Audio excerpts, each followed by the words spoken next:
नहमदुहु व नुसल्ली अला रसूलिहिल करीम अम्मा बअदु फ़अऊज़ु बिल्लाहि मिनश शैतानिर रजीम बिस्मिल्लाहिर रहमानिर रहीम। आज की इस वीडियो के अंदर हम बयान करेंगे ख्वाब के अंदर कुर्बानी का गोश्त देखना, ख्वाब के अंदर कुर्बानी करना, ख्वाब में बहुत सारे कुर्बानी के जानवर देखना, इन सारे ख्वाबों की क्या क्या ताबीरात हो सकती हैं। चलते हैं ताबीरात की तरफ, उससे पहले हमारे चैनल को सब्सक्राइब कर लीजिए।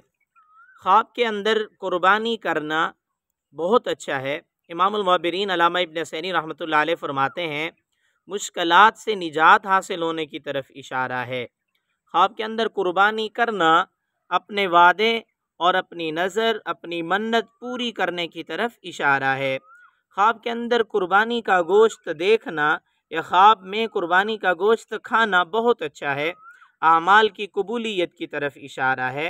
और कुर्बानी अगर करता है या करती है तो उसके कबूल होने की अलामत है और रूहानी तरक्कियाँ और दिल का सुकून हासिल होने की तरफ इशारा है।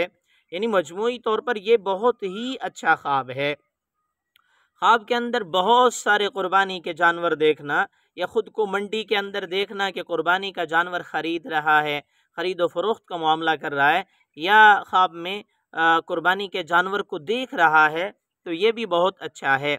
रिज़्क़ की कुशादगी की तरफ इशारा है, फतूहात और बरक़ात हासिल होने की तरफ इशारा है। यानी इस आदमी को बरक़ात हासिल होंगे, माल दौलत के अंदर इजाफ़ा होगा और इसकी परेशानियां ख़त्म होने की तरफ इशारा है।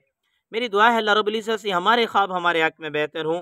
अगर आपने भी ऐसा कोई ख्वाब देखा है और इसकी ताबीर मालूम करना चाहते हैं, कमेंट्स के अंदर लिखिए। या आई बटन के अंदर प्ले लिस्ट मौजूद है जिसमें आप अपने ख्वाबों को सर्च भी कर सकते हैं।